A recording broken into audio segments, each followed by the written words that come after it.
Hello, this is a message for someone who's very experienced in commitment, okay?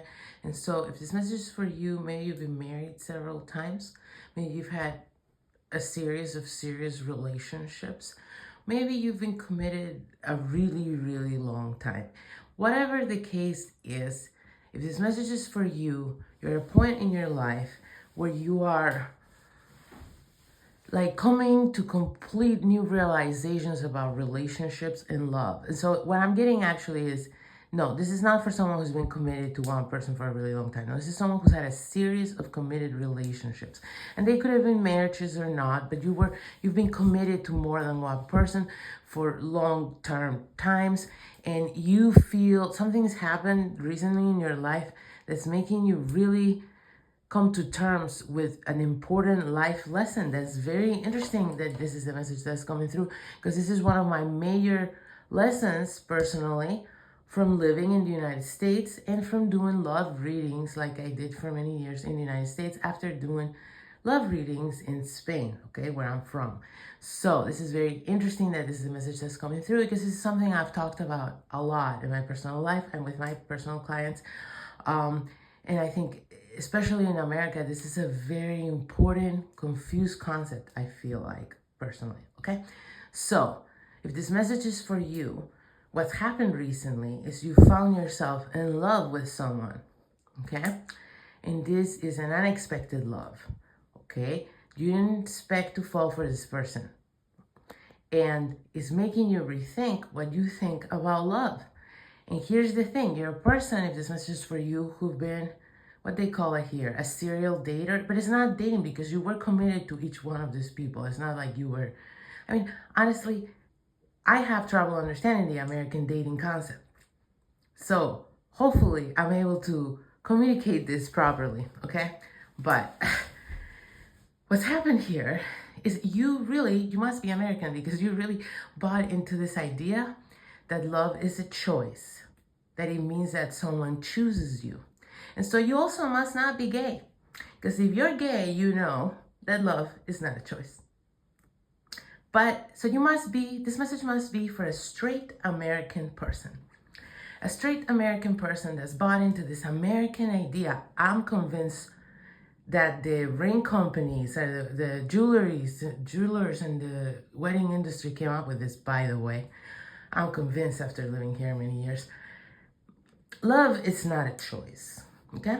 If you've ever been in love, and this is what's happening to you right now, that you're maybe for the first time in your life in love, you realize that love is not a choice, that you can't help who you love. I mean, this is the entire point gay people have been trying to make, around the globe for a really long time, that they don't choose who they love. That's not just them. That's straight people too. We don't get to choose. And America loves saying that all the time. I mean, I see it constantly everywhere. Love is a choice. No. Commitment is a choice. You can choose to commit to someone, and you don't have to love them to do that. You don't have to be in love.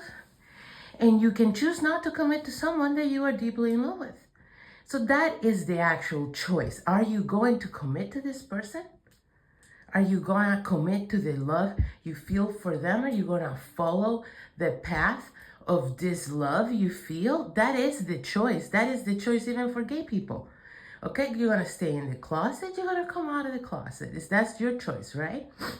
The choice is not I fell in love with John and Paco. No, that just happens. Okay? And that's how you know it's love, actually. The way you know it's real love is because you can't argue yourself out of it. It doesn't matter if it makes no sense. It doesn't even matter if the person fucking annoys you, okay? And that is facts, okay? I've given thousands of fucking love readings. That is facts. If it's real love, this person might actually get to your last fucking nerve. And that is very fucking typical. And that is very fucking typical of people who are deeply in love with each other.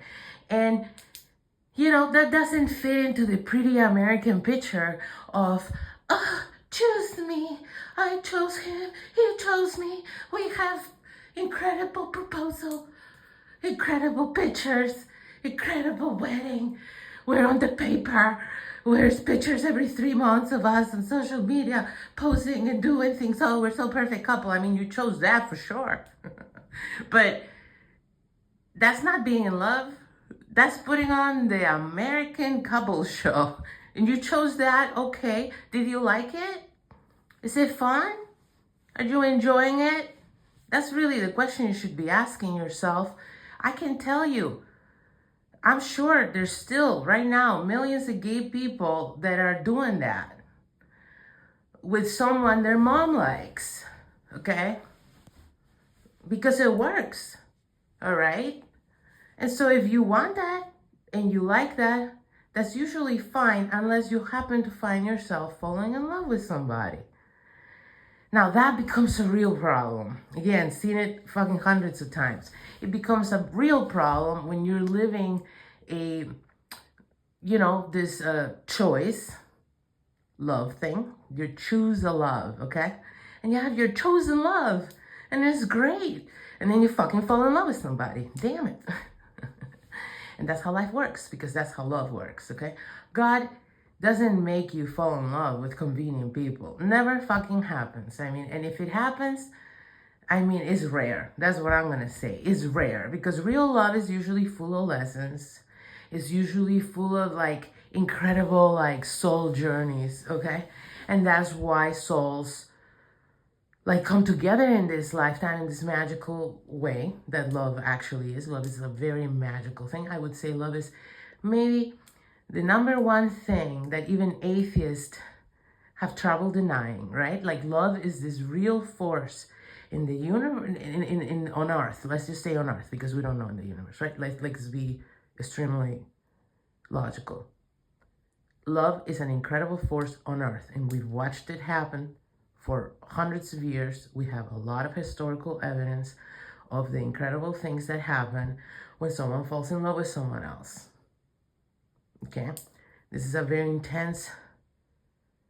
I'm gonna say it's universal force, but I don't want to sound woo. I want to just speak of fucking facts.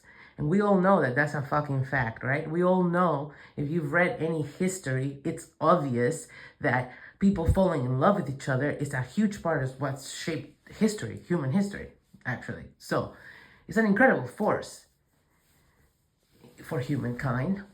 But again, it's not something we can control. And so that's why Americans don't like it. Americans don't like real love because it's not a choice. And so that's not easy to control. You can't market that shit. You can't dose that shit. And you can't sell products to it. So it's not convenient. It's like, Americans love Ozempic love. Every Thursday night, that's the American way. They want a choice. They want to be in control of that choice, and they want things to pan out exactly how they wanted things to pan out, Like, they want their fucking latte the exact way they want their fucking latte, right? So they want their love the exact way they want their love. That's why Americans like love that is a choice. Because they want to choose their drink, and they want to choose their lover, and they want to choose their spouse. And so it's very fucking inconvenient for many Americans when they fall in love with somebody. It's very inconvenient. I've seen it, again, many times. And so that's the conundrum you find yourself in. You're having to face that love is not a choice, because if it was up to you, you would not love this person. If it was up to you, you would not be in love with this person right now. And you would not feel the way you do. So that's the lesson there. This is happening to you, so you realize love is not a choice.